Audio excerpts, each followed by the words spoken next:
Bismillahirrahmanirrahim. Assalamu alaikum. You're watching Views on News. I'm your host Numa Khalid Bhatt, and we will be discussing what has been happening in the Indian illegally occupied Jammu and Kashmir Valley since quite some time. In fact, with the 5th of February, which is upon us in 48 hours, with the Republic Day that happened on the 26th of January, and with the atrocities that see no end as far as what is happening in the region and even beyond within India. It shows a very dark side to what India claims to be vibrant India or amazing India. In fact, it is just exactly the opposite what has been happening. If you see what's going on your screens, India's siege of Indian illegally occupied Jammu and Kashmir and the state-sponsored terrorism has to end. The United Nations needs to play its responsibility in resolving the Kashmir conflict and implement its resolutions on Kashmir. This was sent by Antonio Guterres, the United Nations Secretary General. He also said, now things have not moved in the right direction. Our good offices are always available and we will insist within it on finding peaceful solutions for problems that have no military solution. He also said that it is clear when seeing Pakistan and India, any military confrontation between the two would be a disaster of unmitigated proportions for both the countries and for the entire world. Our Foreign Minister Shah Mahmood Qureshi said that Indian illegally occupied Jammu and Kashmir has been made a jail for the last 17 months by the Modi government. The issue of Indian illegally occupied Jammu and Kashmir is not an internal matter of India, but a globally recognized dispute.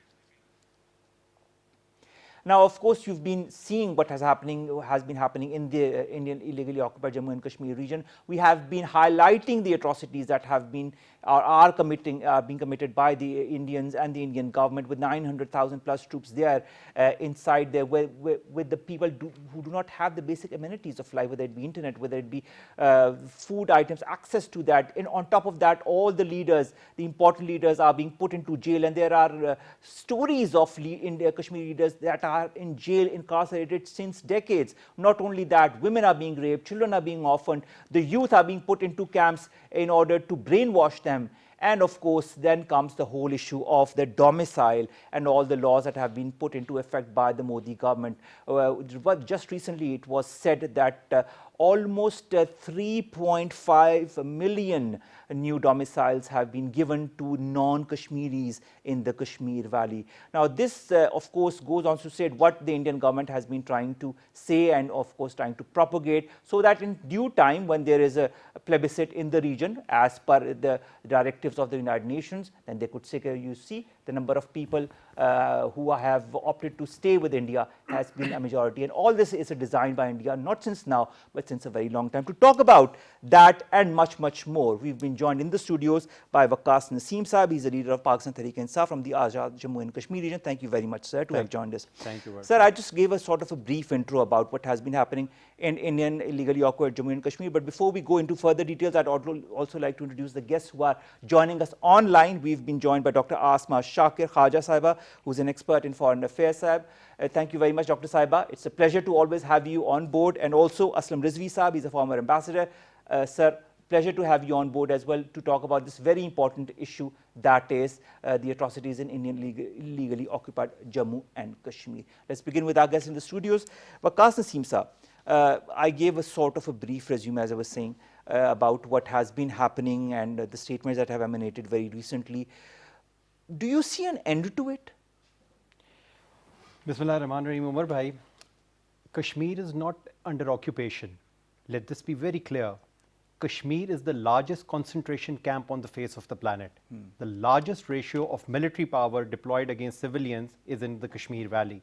About 800 to 1 million soldiers have been deployed to put down the aspirations of the indigenous people. Now, what are they doing? For 550 days, roughly 18 months, as Shah Mahmood Qureshi Saab has very rightly pointed out today, a complete 10 million population has been caged in their homes. They do not have access to schools, they do not have access to internet, they do not have access to print or electronic media, they do not have telephonic conversation, they do not have medical facilities. Even if somebody dies, they have to dig up their backyards and bury one person above the other. This is the worst kind of barbarism, totalitarianism, absolutism, which can be enacted in the 21st century. And that is being done by none other than a country which prouds itself by being called, quote unquote, secular. And the largest democracy in the on the world. face of the world. This is a mockery. This is holding the word democracy in contempt to say that these people who cage up 10 million people, and what are those people saying? Do they want suppression from India? Do they want an armed resistance to India? No, they are saying let's get a printed ballot paper bearing the monogram of United Nations, for which your forefathers, your founding fathers, Pandit Jawaharlal Nehru went to United Nations and said, let the people decide. A, they want to join Pakistan. B, they want to join India. Exactly. And that is the, it's a simple question. It's a simple question. Now, what is happening, sir, that they know the answer before the question being asked, before the question being put to the populace, they know the answer, that the entire Indian population of Indian occupied Kashmir is wholeheartedly with Pakistan. They bury their dead in Pakistani flags. Now they say that they are ghuspaitiye, they are infiltrators who have been hashed up and sent to India across the line of control from training camps and launching pads inside Pakistan, Azad Kashmir. If that was true, have you found one grave in the Indian martyrs graveyard in Kashmir which does not have the name of the father, mother and children on their tombstone?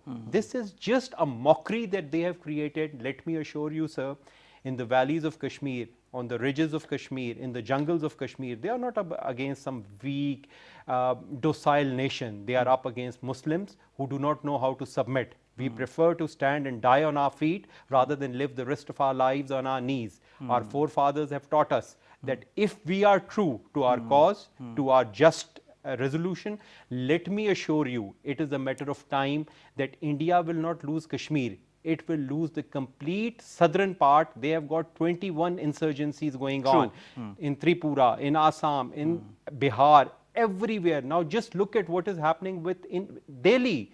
Means they could not have their Republican days speech by Narendra Modi because the Indian population had taken over the Red Fort, which my forefathers had built.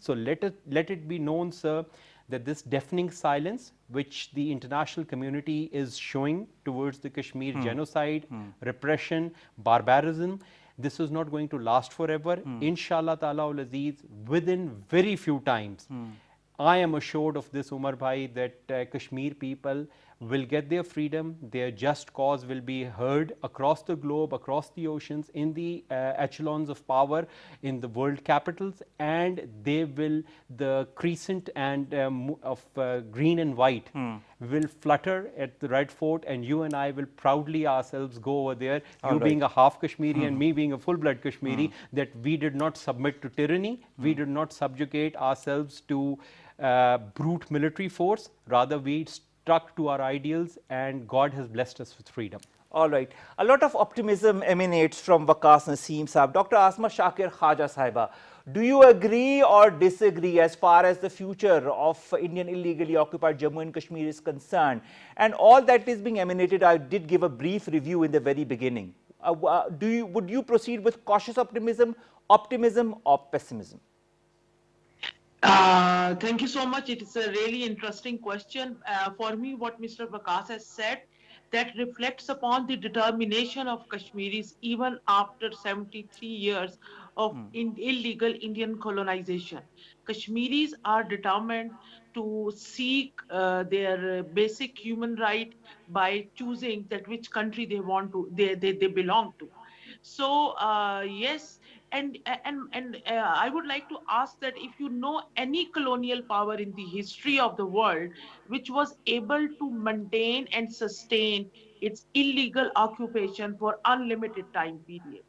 So answer is no. So I am sure that one day the demand of indigenous people would be addressed, whether through international pressure, negotiations, or peaceful conflict resolution. But India, you see that if India is not an illegal occupant of Kashmir, then why on 5th February, Kashmiris cannot come on the streets and express what exactly they want. Even Exactly. this freedom of speech, freedom to demonstrate with any citizen of the world has the right to exercise, that is not been granted. Even Kashmiris cannot come out for peaceful demonstrations and peaceful rallies just to reflect upon their will and their determination regarding their future. So All right. I definitely see optimism, because Modi's policies in Kashmir have based on torture, subjugation, and inculcating fear among Kashmiri public, that if they would raise their voices, they would meet the torturous, unbelievable circumstances.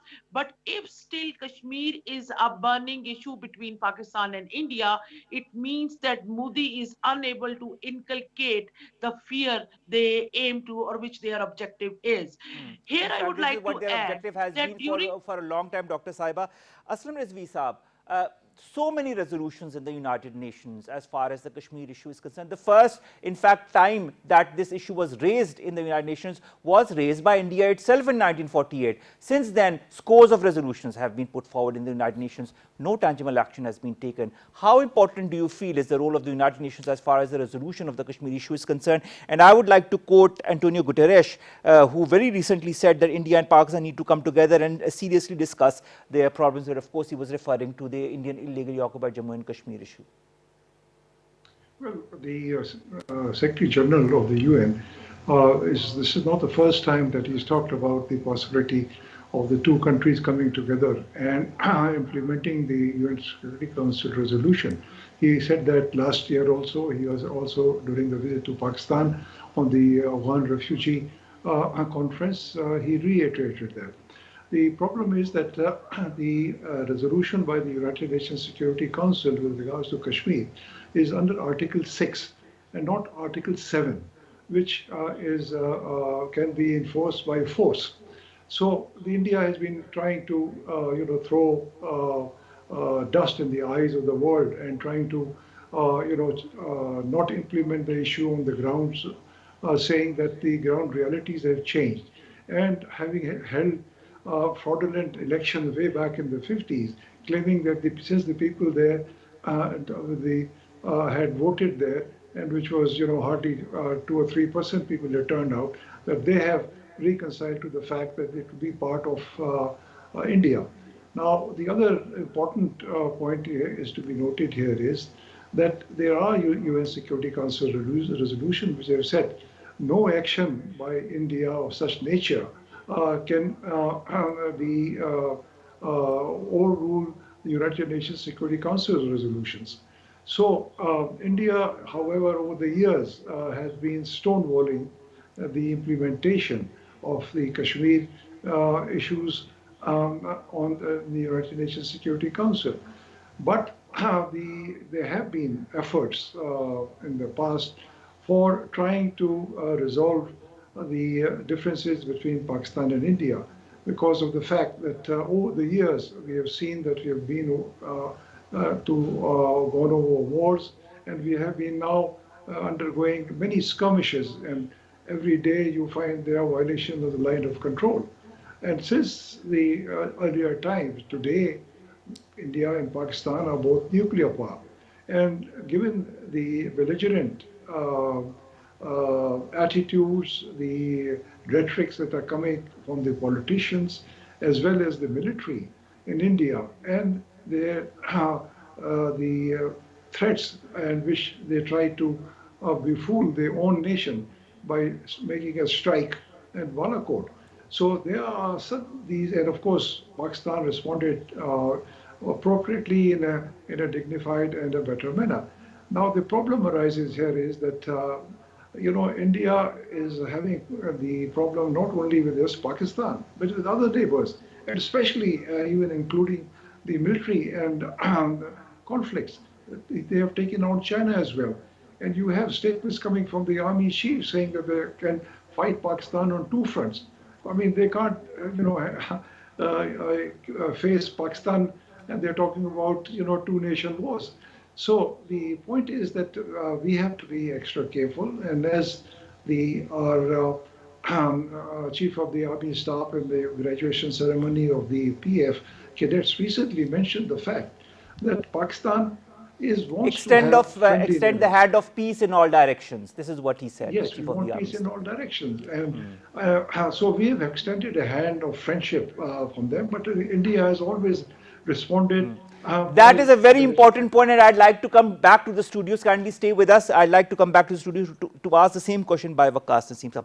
Waqas Saab, many a times, starting from the first address of Imran Khan Saab when he addressed the nation after, of course, the party came into power, and he said if India puts 1 foot forward, we'll put 2 feet forward as far as a peace overture is concerned. This is not the only time. Time and time again, there have been statements from our leaders saying that we need to go together, we need to talk together on all the important issues, including that of Indian illegally occupied Jammu and Kashmir.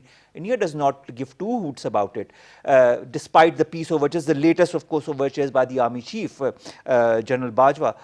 Do you feel that India understands the complexity of the situation, or does India turn a blind eye towards the situation? What is, in your point of view, being a Kashmiri, how do you understand this whole philosophy, this mindset of the Indians? Umar bhai, there was a saying, and that was not from some Muslim extremist. This was the saying, the national quote of United States of America: resistance to oppression is obedience to God. Resistance to oppression is obedience to God. So Kashmiri people are not doing anything which George Washington did not do against the British occupation forces. We understand that very clearly. Now what India is doing is that they are using the shield of sovereignty and their market size. The market size they have, because the European firms want to do business and they want to get access to the Indian middle class, which is of about 200, 300 million people, because not because they are rich, not because they have buying, just because of their sheer numbers. They want to get access to that. So India is using that. Now, after the rather dormant state of the Cold War, because it is not over, there are still tensions, but as we have instead of a bipolar world, we have a unipolar world, and America is dominating. America sees the next threat as possibly People's Republic of China, and the China containment policy, India is a pivotal role for America. So India is playing on that, it is using that. But as Ambassador Rizvi Saab had said, and Dr. Asma had very rightly said, you will understand, you don't have to be a Kashmiri like me, or a half Kashmiri like you, or an ambassador like Rizvi Saab. You just have to be a human being. You have to understand that people for the past 70 years are not asking for using military force to kill people, to injure people. I have known instances as a Kashmiri that when during the Anantnag Yatra, when the Indians went out to their holy shrines over there, they were caught up and Mujahideen gave their blood to the Hindu pilgrims who had come over there. We have never done that. In Ladakh, we have never had population to leave the areas. In Jammu, we treated them very honorably, dignifiedly, humanely, in the best traditions of Islam. Now, what needs to be understood is that, sir, there is a deafening silence by United Nations. You quoted what the Secretary General has honorably said, but these are words I feel, and Ambassador Rizvi will agree with me, Dr. Shirazi, Dr. Asma will agree with me, that these words are not being implemented. Now, look at it. In Bosnia, Muslim blood is being shed. In Azerbaijan, Muslim blood is being shed. In Palestine, Muslim blood is being shed. In Libya, Muslim blood is being shed. Morocco's islands are under Spanish occupation. In Egypt, there is a turmoil. In Yemen, there is Muslim blood being shed. In Iraq, Muslim blood is being shed. In Afghanistan, Muslim blood is being shed. In Darfur, in Sudan, Muslim blood is being shed. In Indonesia, Muslim country is disintegrated. In Philippines, starting from the coast of Malacca to the Straits of Gibraltar, Muslim blood is being shed. And somehow, we are the extremists. The Rohingya as well. In Myanmar. So you come and see that wherever blood is being shed, that would be of Muslims. And somehow, we have never used chemical gases, we have never used nuclear weapons, we have never invented any weapon which has killed people on a global scale. And somehow, we are the extremists, being on the receiving end. We need to understand, until this Muslim Ummah becomes one, from the Straits of Gibraltar to the Straits of Malacca, we unite as one, we unite under one pretext that your friends are my friends and your enemies are my enemies. Until that, what Iqbal had said, that Chubhe Kanta jo Kabul mein, to Hindustan ka piro zan betab ho jaye. So we need to understand that this unity is what will give us strength. This unity is what is going to give us to realize the aspirations of our people. Lastly, We need to understand that Narendra Modi is doing what he is doing not because he does not understand that the local people are with India or with Pakistan. See, I will give you an example. I have served in the armed forces. There was a colonel in Indian Army who in uniform went and he burnt about 87 Pakistani visitors who went through Samjhota Express to India by locking their doors and burning them. And what did the Indian media say? Pakistani terrorists had crossed over from Amritsar border, come set a blaze to the Samjhota Express and went back. And the Supreme Court punished that person. So you have to understand this mentality is going down to their JCOs and NCOs level that they want to exterminate us. They do not want to coexist with us. Their problems are not with Pakistan. See, their Prime Minister Rajiv Gandhi was killed. Ambassador Saab will tell you, was killed by a Tamil organization from Sri Lanka. They have had military interventions in a small country like Maldives. They have very severe problems with Nepal. Thimphu, Bhutan, a small country, it was forced to recognize Israel. They have problems with Myanmar. They have problems with Bangladesh. Means, let alone Pakistan, China is a very responsible country.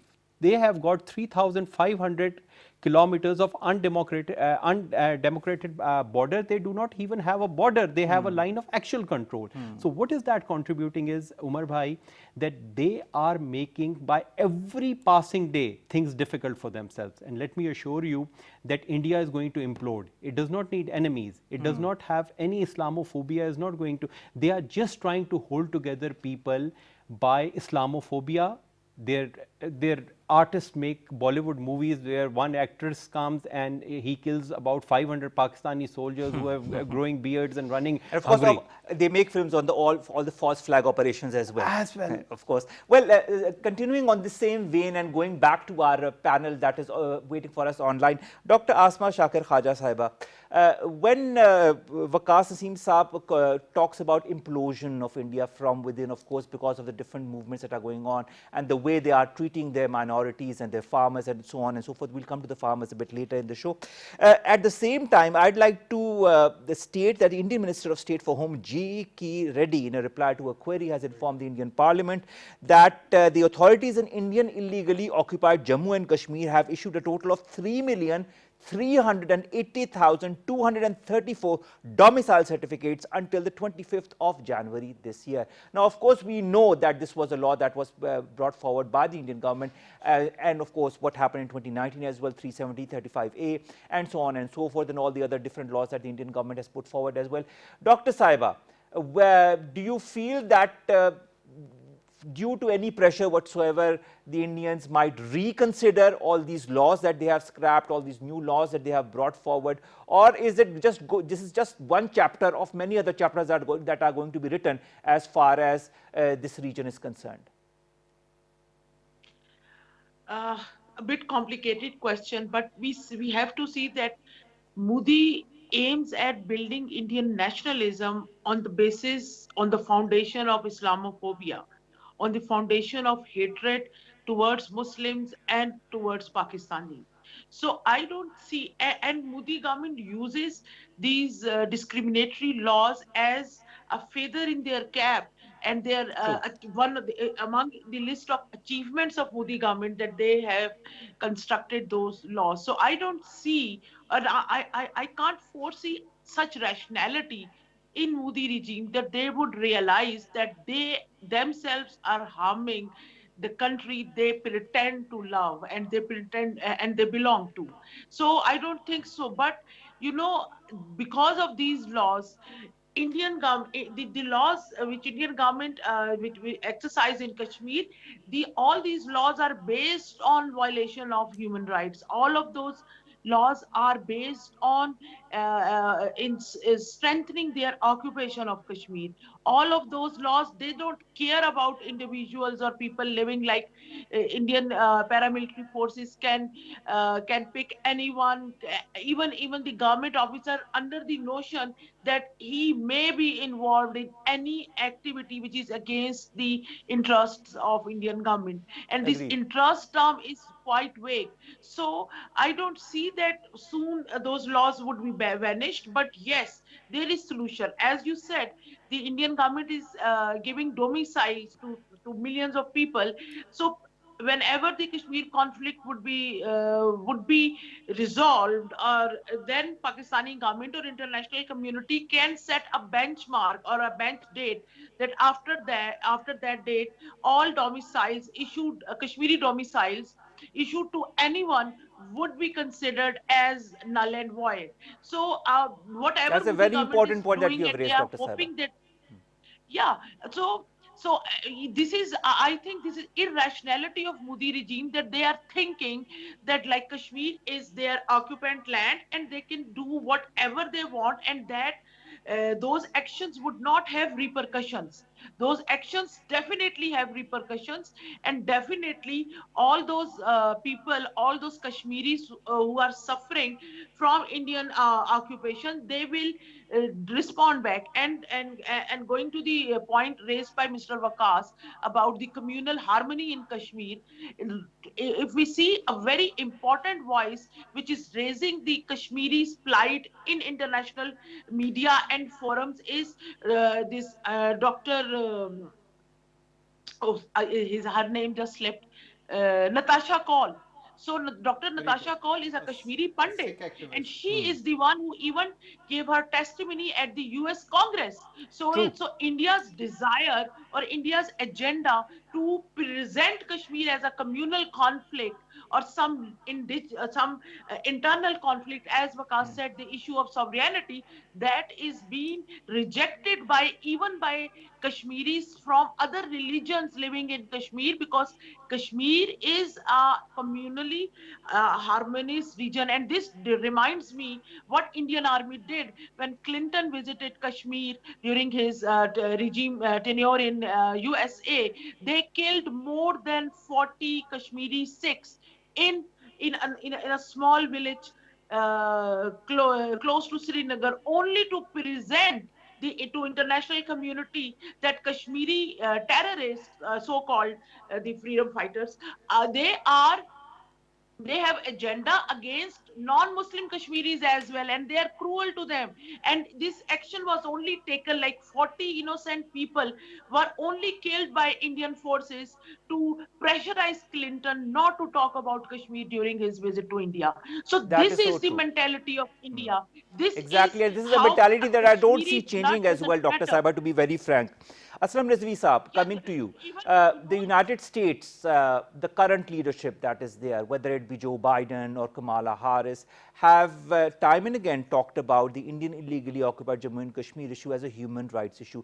Putting aside the push that US has towards India as to counter China as per their whatever point of view. But nevertheless, Indian illegally occupied Jammu and Kashmir remains a human rights issue, and this is what was highlighted also during the election campaign by both these leaders. Do you feel they will stay by their word now that they are in power? Well, Mr. Biden has been the chairman of the Foreign Affairs Committee in the Congress in the USA, and he has been talking about the human rights violations being held in not only in Kashmir in particular, but also generally in the whole country of India. Now that he is in power, and remembering that there have been the Human Rights Commissioner who have been making out reports last year and in this year, and there are demands for people to visit there to see the ground realities in Kashmir. There will be certainly, I think, a focus on India to, the atrocities that are being committed, that they should be stopped. But one should not be thinking that they will do so forcefully. Certainly, it will be one of the means of talking points that they may have, because it's a worldwide agenda, and this is something which is a part of the Democrats' views on human rights. And within his administration, there are people also who has pointed out also going to highlight the Kashmir issue. But the reality, of course, is that the India to the Americans have been a very important country, not only for the bilateral relation based on the economic factor and commercial factor, but also because of the rise of China in the region.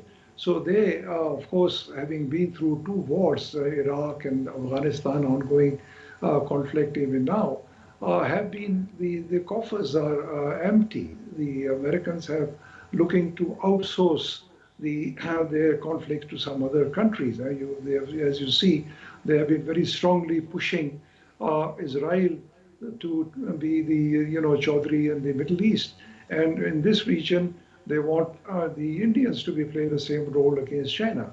So the one should not have very high hopes.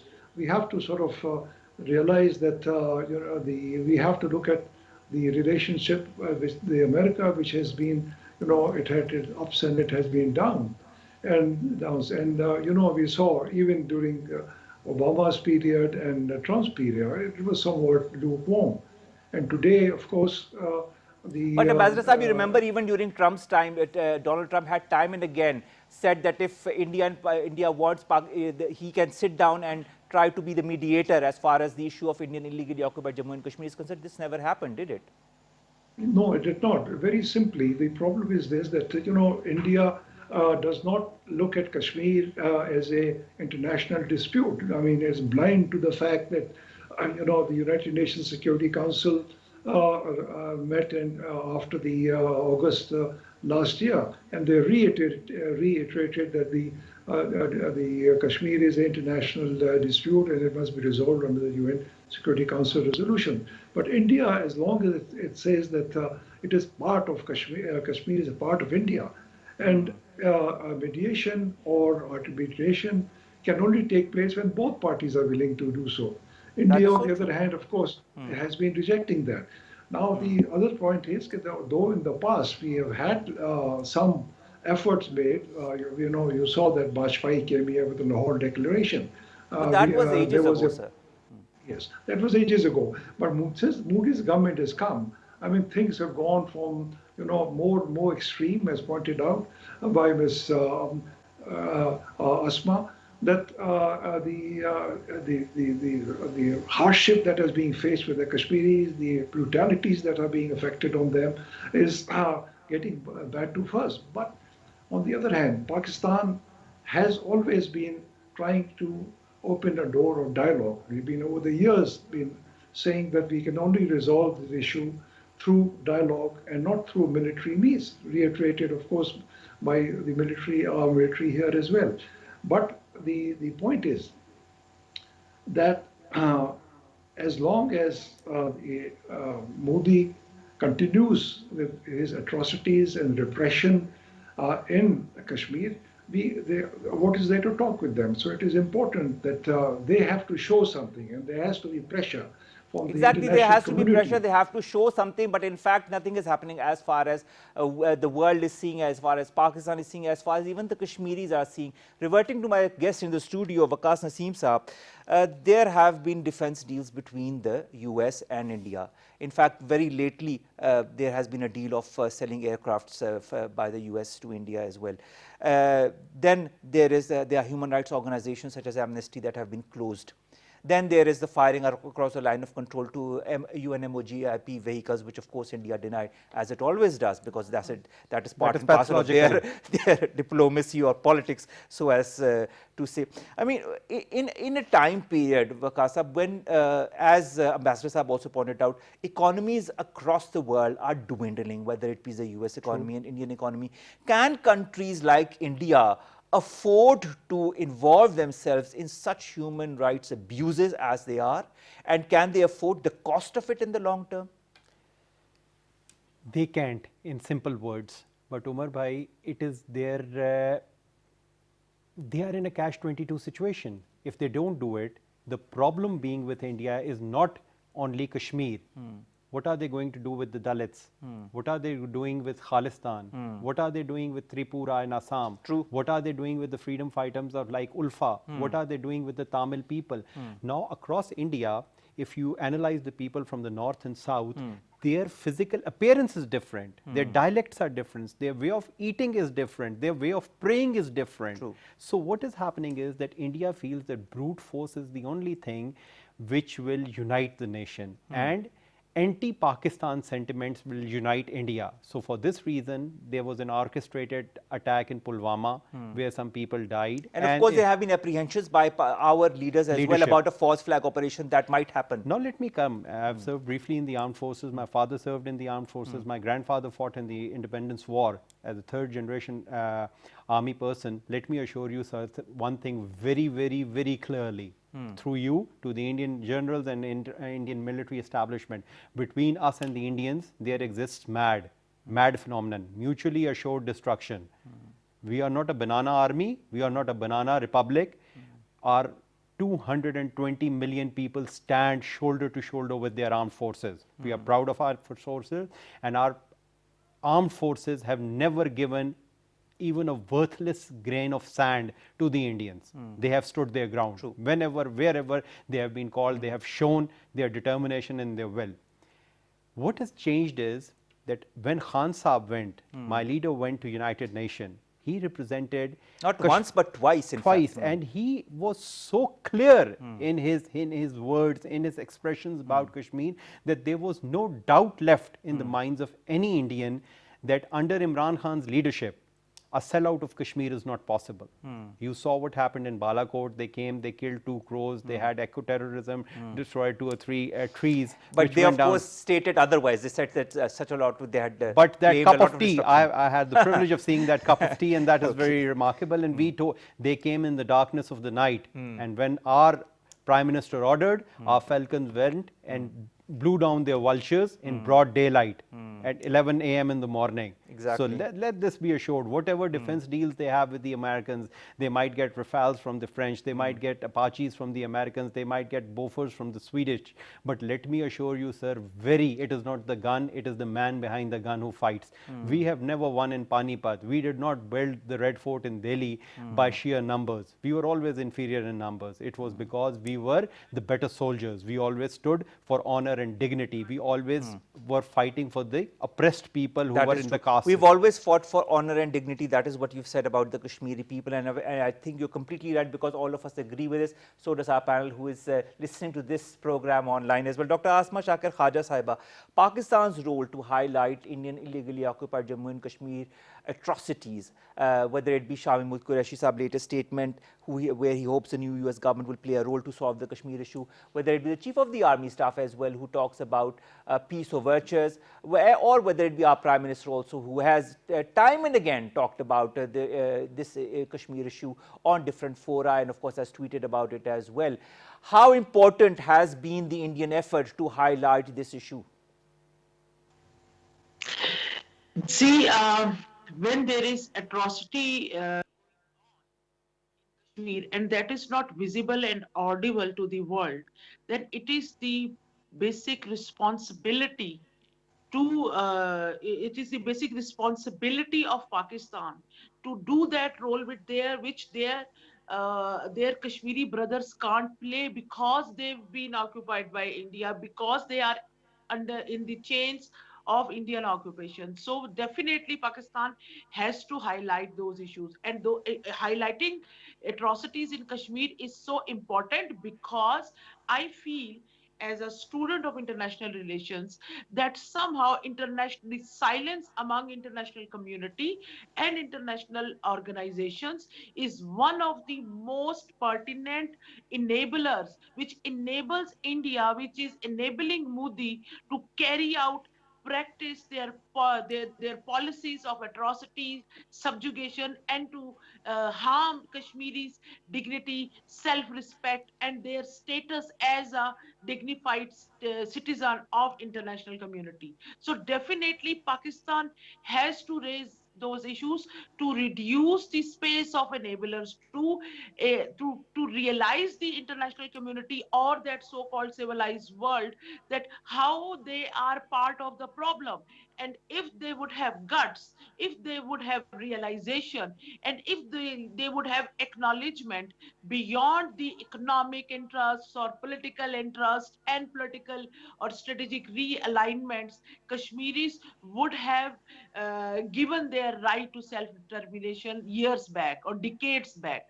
So this is practically inability of international community to speak for the truth. But here I would like to highlight very briefly that when international influencers highlighted the farmers issue in India, they all been trolled by Modi bigots or RSS mafia. So we have to highlight that what is happening to Kashmiris. Farmers somehow more successfully highlighted their plight in and are international still doing media, so, and for those, sorry? and are still doing so as we speak, highlighting. Yeah. So I, as Mr. Waqas said that Muslims across the globe should be united. I would like to add that Kashmiris across the globe should be united, because Kashmiri diaspora is extremely important. They are extremely effective as well. They are well settled. So they need to unite. They need to become the voice of Kashmiri, indigenous Kashmiri people who are suffering for no reason, because a greedy colonial power wants to sustain its occupation, and that is why innocent indigenous Kashmiris are suffering. And here I would like to add that I am also full-blood Kashmiris, so it is my All duty to right, so we've highlight got as three an Kashmiris here exhibition today. what Kashmiris are. Yeah, so it is my duty to highlight academically through pen that how wrong Kashmiri occupation or how illegal Indian occupation of Kashmir is, and how Kashmiri people are suffering from only because of the greediness, or True. only because of false sense of pride in an hegemonic nation called India, or state called India. So definitely Pakistan has to highlight it.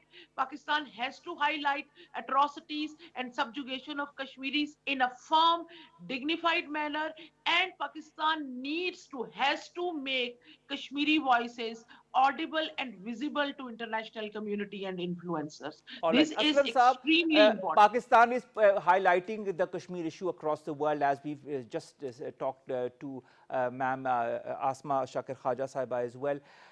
In this whole gamut of changing regional scenario and regional alliances being made or remade between different countries across the world, do you feel that an issue such as the Indian illegally occupied Jammu and Kashmir one will be sidelined? Well, let's be honest and frank about it. The Muslim Ummah so far is itself very divided. And although as it is represented by the OIC, it merely gives lip service to the Kashmir cause. And we see that this dream of combining a Muslim, uniting the Muslim Ummah will take time, no doubt, as the world situation is changing.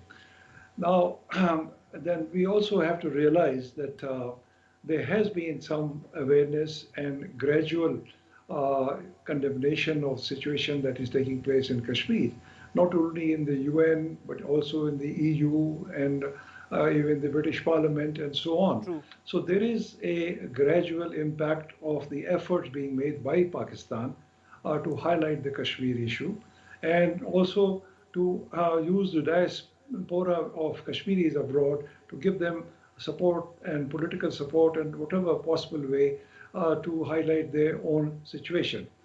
But I think finally, what is most important is Pakistan itself.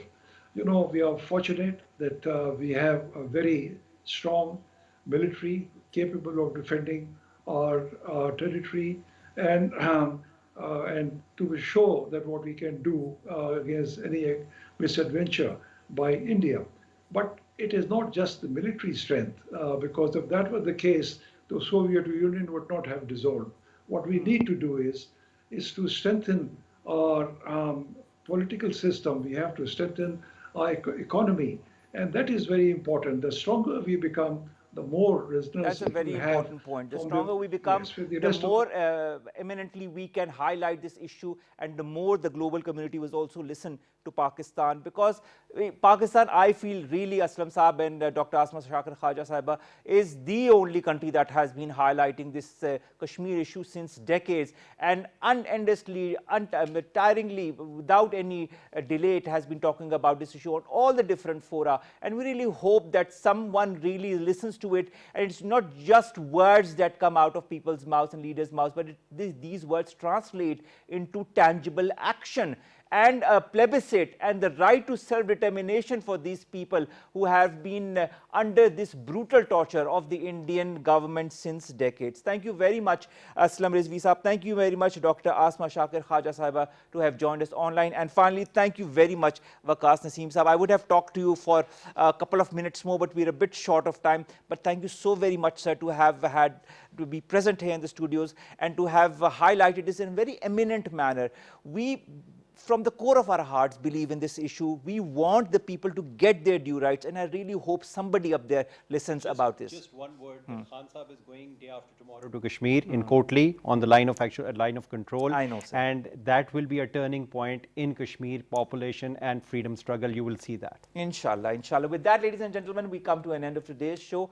We'll see you again with more shows and news stories as they come along. Till then, stay tuned right here to PTV World. Allah Hafiz.